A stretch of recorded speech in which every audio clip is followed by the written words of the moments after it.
anxiogène, c'était juste du fun, une activité comme regarder un film ou lire un livre ou je ne sais quoi. Aujourd'hui, bah, c'est plus fun comme ça malheureusement. On est harcelé de publicité partout. On a constamment l'impression de devoir être disponible, d'être connecté, de regarder à longueur de journée des inconnus poster du contenu qu'on oublie 10 minutes après. Alors que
ça que je trouve que c'est pas tiré par les cheveux quand on entend parfois que l'esthétique de la clean girl est en lien avec la montée du conservatisme. Je trouve qu'effectivement le lien est présent, en tout cas dans son esthétique et dans ses valeurs prônées. La clean girl est un mouvement très conservateur et je regrette qu'il porte un regard aussi dédaigneux, aussi méprisant sur tout ce qui est un peu fun, sur des maquillages, même s'ils sont imparfaits, un peu expérimentaux, un peu voyants, sur des paillettes, sur je sais pas, un mode de vie qui ne ressemble pas globalement à boire du matcha, faire du yoga et nettoyer son appart. Donc la clean girl, s'il vous plaît, en 2025, c'est non. Et les Sims 4, et ça tombe bien, j'ai un super t-shirt, les Sims 2. Bon, ça annonce tout de suite la couleur, hein, mais les Sims 4, c'est un peu ce qui m'a fait arrêter de jouer aux Sims malheureusement. J'étais une obsédée des Sims, surtout les Sims 3. J'y passais, mais j'avais un CDI Sims 3 je pense. J'y passais des heures par jour, je téléchargeais tellement de contenu, je m'amusais, je ne m'en lassais jamais. J'ai connu un peu les Sims 2 mais uniquement sur PlayStation 2, j'étais trop jeune pour l'avoir sur PC. Enfin, j'avais pas d'ordi à l'époque. Mais ça a l'air hyper bien aussi des Sims 2. Sims 2 et Sims 3, trop cool. Sims 4, malheureusement on s'ennuie. Certes c'est joli, visuellement il y a eu un vrai upgrade par rapport aux Sims 3. Il y en a plein qui détestent l'esthétique des Sims 3,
réduire ces normes, éventuellement à faire complexer d'autres femmes autour de nous qui se disent bon bah moi je ressemble pas à ça, apparemment on a le pouvoir de le changer, c'est peut-être ce qu'il faut faire, et on n'aide pas les personnes à s'accepter telles qu'elles sont et à promouvoir d'autres types de traits physiques. Ensuite on demande mon avis sur les escargots et les phasmes. Les escargots, trop cool. Vraiment, vous êtes super sympa. J'adore vous voir quand il pleut. Et les phasmes, alors là, encore plus cool. J'adore les phasmes. C'est un de mes insectes préférés. J'en vois assez rarement, mais quand je vais chez mes parents, parfois il y en a dans le jardin. Je les prends sur la main et puis parfois ils font une petite danse comme ça. La Switch 2 et le prix de Mario Kart World. Vous voyez le type de prison là que j'ai mentionné au début. Ça rentre là-dedans. Comment ça? La Switch 2 va être à presque 500 € alors que ça reste une console portable. Honnêtement, il n'y a pas grand chose qui va changer. Et Mario Kart World qui a l'air trop bien, soit dit en passant, j'aimerais tellement y jouer. Comment ça va être à 80 € en dématérialisé? Faudra payer plus cher si on fait la boîte. Ben non, du coup je vais pas acheter. C'est triste, hein. On soit nombreux à ne pas acheter tout de suite. Ok. Faut les choquer un petit peu. Faut leur montrer que c'est pas ok d'avoir des prix comme ça et qu'ils les baissent. En se rendant compte que y a pas assez de personnes qui ont les moyens d'acheter ça parce que on a trop accepté que tout devienne cher et que tout ne fasse qu'augmenter. Moi j'ai dû accepter d'avoir un loyer qui fait la moitié de mes revenus. Je vais pas accepter de changer ma Switch pour une Switch 2 pour 500 balles, désolée. Et puis c'est le cas pour tout en fait. Les restaurants, la nourriture, les loyers, les abonnements, les services de streaming, tout augmente. En fait, c'est pas qu'on accepte, on n'a pas le choix, mais on s'habitue quoi. Et non, faut aller contre ça. On n'a pas des salaires qui augmentent en fait. Donc arrêtons de tout payer plus cher, c'est plus possible. Les restos ouverts par des mecs en école de commerce, exemple bar à tiramisu, bar à poulet, prison. Pas de négociation possible.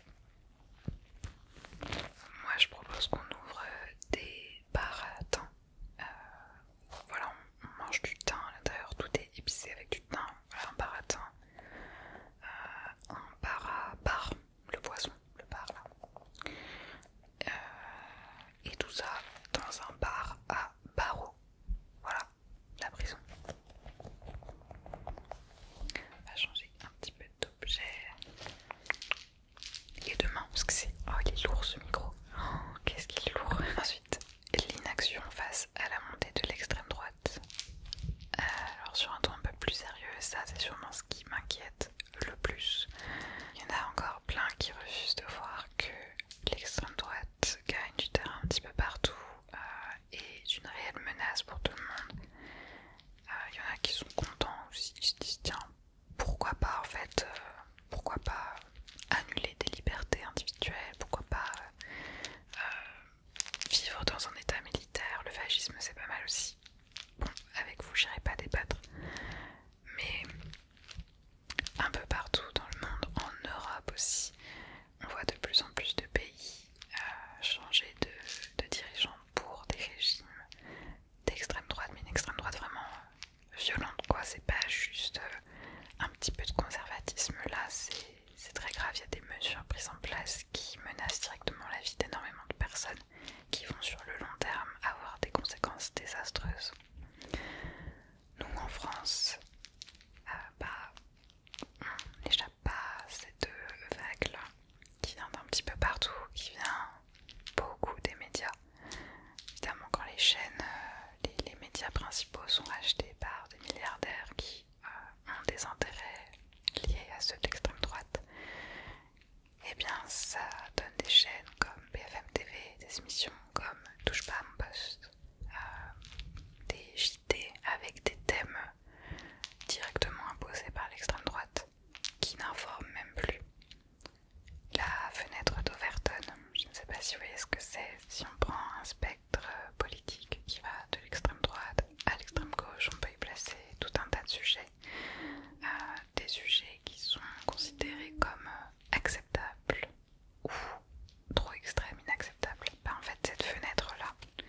censé être centre droit, pas utilise ce que les journalistes utilisent sans d'autres mises en contexte, comme tout ce qui est lié au grand remplacement, tout ce qui est lié au rejet du féminisme, le féministe extrémiste, la woke culture, tous ces sujets-là qui ont directement été imposés par l'extrême droite et qui sont repris partout en mode c'est des vrais sujets, n'aident pas à un pays qui va bien, un pays qui n'est pas fracturé par des sujets qui n'ont même pas de réalité scientifique, qui sont juste là pour diviser. Et d'ailleurs ça se voit bien, tout l'aspect scientifique, tout le débat autour de la vérité, de quand même sortir des arguments justifiés, des arguments vrais, c'est devenu obsolète aujourd'hui. La vérité, on s'en fiche. On a sa propre vérité, on peut le voir avec des hommes politiques invités sur des plateaux télé qui n'hésitent pas, même quand on les reprend, avec des faits qu'on ne peut même pas nier, des faits qui sont là, qui existent, qui sont prouvés et qui continuent à dire non, non, non, je n'ai rien fait, non, je n'ai pas volé des millions, parce qu'au final la vérité ne compte pas tant, ce qui compte c'est juste de s'indigner, de s'insurger, de rester dans son petit monde, sa vision fantasmée du monde et peu importe ce qui s'y passe réellement. Donc ça c'est effectivement très inquiétant. Ensuite, mon opinion sur Bruno Retailleau, prison. Les morceaux dans les compotes et les yaourts, non. Non, non, non, non. Parfois je me suis fait avoir en prenant une compote, surtout les compotes pommes mangue, attention à celle-ci. Il y avait des morceaux et je sais pas, peut-être que j'ai le tube digestif d'un enfant de 3 ans, mais ça ne passe pas, c'est une texture interdite. C'est pas logique comme texture. J'aime pas du tout. Le minimalisme. Le minimalisme, on peut faire un peu des liens avec la clean girl esthétique. Mais je serais un peu plus nuancée là-dessus. Moi j'aime pas le minimalisme esthétiquement parlant. Les pièces blanches, beige avec 3 meubles, ça m'angoisse. Souvent il n'y a aucune couleur vive dans ces intérieurs. Enfin il n'y a aucune couleur tout court. Il va y avoir énormément d'espace pour rien, des murs vides et tout, alors que je trouve que avoir l'occasion de personnaliser son habitat à son image, c'est quand même chouette. Moi j'aime bien avoir des petites décos, d'avoir de la couleur, des meubles qui me plaisent, des dessins, des cartes postales au mur, des petits souvenirs un peu partout pour que je me sente chez moi en fait, et que ce soit un peu personnel. Non, le minimalisme vraiment ça m'angoisse, surtout que c'est souvent lié un peu à des délires de développement personnel, d'amélioration de soi, se lever à 5h du mat, faire 3 heures de sport et habiter dans un appartement avec une table et 3 fourchettes. Pas mon truc. En revanche, je trouve qu'il y a quand même des trucs à prendre là-dedans. À la base de la philosophie du minimalisme, il y a quand même le fait de consommer moins et de consommer mieux. Bon, ça a ses dérives, que ce soit dans le minimalisme ou la clean girl esthétique, ça mène parfois juste à consommer tout autant mais différemment, avec d'autres objets, des choses plus chères, etc. Mais à la base, on a quand même le fait de faire attention à ne pas trop accumuler d'objets inutiles, faire attention à ce qu'on achète, d'acheter des choses qui vont durer. Et ça, je pense que c'est quand même une bonne idée de garder ça en tête quand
gentiment son chat quand il prend toute la place dans le lit. La prison dont on parlait au début. C'est chez ton chat en fait, c'est pas chez toi.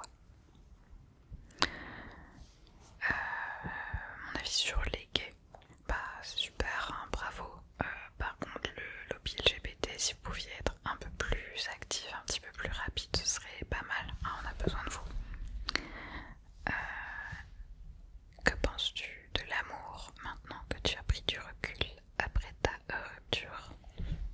Ah, bah, moi j'adore l'amour, je reste une grande romantique. J'essaye de m'en détacher, mais j'y arrive pas. Donc bon, je l'accepte. Néanmoins, je ne referai plus l'erreur d'autant m'effacer, me perdre dans une relation, de tout miser en fait sur ma partenaire, parce que ça ne m'a rien apporté de bon par le passé. C'était certainement ma plus grosse erreur. C'est très dur de se reconstruire par la suite quand on a passé toute sa vie sur une autre personne et que cette personne disparaît. Là, je place une grande importance dans le fait d'avoir toujours mon temps, mes activités à moi, d'entretenir mes amitiés surtout, et de ne jamais laisser passer une relation amoureuse avant ces aspects au détriment de celle-ci. Et je pense que c'est quand même compatible avec le fait d'être une immense lover girl, donc on va essayer de faire ça. La qualité des cours de japonais sur Duolingo. Là ça fait 3 mois à peu près que je fais du japonais sur Duolingo. Je suis pas la plus grande fan de cette application, mais pour le japonais, pour commencer le japonais, je la trouve très pratique. Pour apprendre notamment les caractères, les hiragana, les katakana. C'est hyper pratique parce que ça nous les fait tracer dans le bon ordre. Les exercices sont très bons pour les mémoriser parce que c'est beaucoup basé sur le par cœur comme application. Mais comme c'est beaucoup basé sur le par cœur, dès qu'on essaie d'aller un peu plus loin, d'avoir vraiment des phrases correctes, là c'est plus suffisant. Donc moi je continue à l'utiliser pour avoir du vocabulaire parce que je débute dans la langue, donc j'ai plein de mots à apprendre, et bah, vu qu'on nous les fait répéter sans cesse à l'oral, à l'écrit, etc., c'est bien pour les retenir. Mais Duolingo n'explique pas, ne donne pas de cours d'orthographe, de grammaire. Les structures des phrases, faut clairement les deviner, on n'aura pas de cours là-dessus, c'est bien dommage. Et en même temps on risque pas d'en avoir puisque je crois qu'ils ont viré énormément de vrais traducteurs, profs traducteurs pour remplacer par de l'IA. Donc ce qui donne des phrases parfois inédites. J'ai un petit album de phrases qui n'ont aucun sens, genre ce médecin a 8 ans. Mais bon. En tout cas, si on est assez bon dans une langue, je pense que Duolingo c'est vraiment pas la bonne option. Il faut plutôt chercher d'autres sources, des livres, des vidéos YouTube, des sites internet. Et enfin, dernière question. Team canard huppé ou canard col vert? J'ai appris très récemment et ça m'a brisé le cœur que les canards huppés, ceux qui ont un petit pompon sur la tête, étaient liés à une mutation génétique mais qui pouvait endommager leur cerveau. En fait, c'est leur crâne qui est ouvert, qui laisse ce petit pompon apparaître, mais du coup ça peut leur donner plein de problèmes neurologiques.